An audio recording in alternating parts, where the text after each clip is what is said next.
আল্লাহু আকবার। দেখেন এই জাহাজগুলা কে বানাইছে? বঙ্গোপসাগরে এই জাহাজগুলা চলে, আপনারা দেখেন যে মানে পুরো পল্টন, ঠিক আছে, যেখানে ভালো ভালো জাহাজ টিকতে পারে না, এই সাধারণ রুলিংয়ে সে কি নাচা নাচতেছে। আমার মনে হয় যে এর কোনো ফ্রিবোর্ড নাই।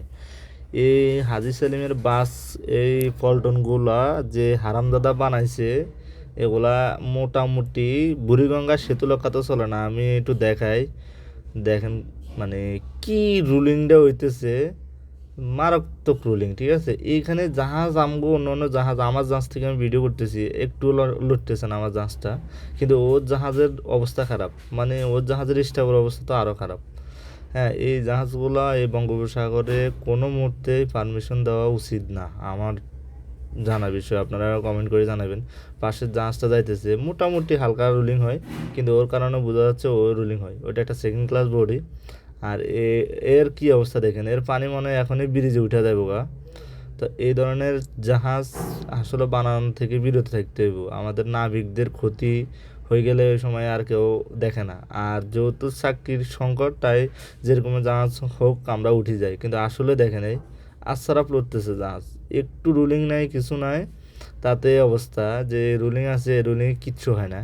কিন্তু দেখুন ওর অবস্থা খারাপ, ওই যে পিছে যে মানুষ হাঁটবো, পিছে যে মানুষ দেখবে, এই যে আল্লাহু আকবার আল্লাহু আকবার, দেখেন মানে কি মারাত্মক। এই যে দেখতে পারতেছেন সিভিক্সে ওর এই অবস্থা, ওর জীবন বাইরে যাচ্ছে। এই যে আল্লাহু আকবার, ওর জীবনটা তেজপাত হয়ে যাচ্ছে শুধুমাত্র এই সিভিক্সের এখানে।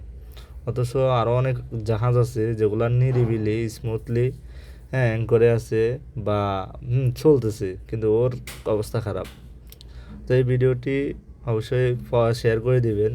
মানে এই ধরনের ভিডিও করার উদ্দেশ্য হইল, এই ধরনের জাহাজ এগুলা বঙ্গোপসাগরে কোনো মতে পারমিশন দেওয়া উচিত না আমার জানা মতে, এগুলা চালানো উচিত না। এগুলা বুড়িগঙ্গা বা সেতুলক্ষা বা চাঁদপুরে এদিকে লোকালভাবে মাল টানতে পারে। আর এগুলা মানে এই বঙ্গোপসাগরে দেওয়া মানে আমাদের নাবিক ভাইদের রিস্ক, আমাদের নাবিক ভাইদের জীবন হাতে। এমনি বড় বড় জাহাজে বর্তমান চলতে পারে।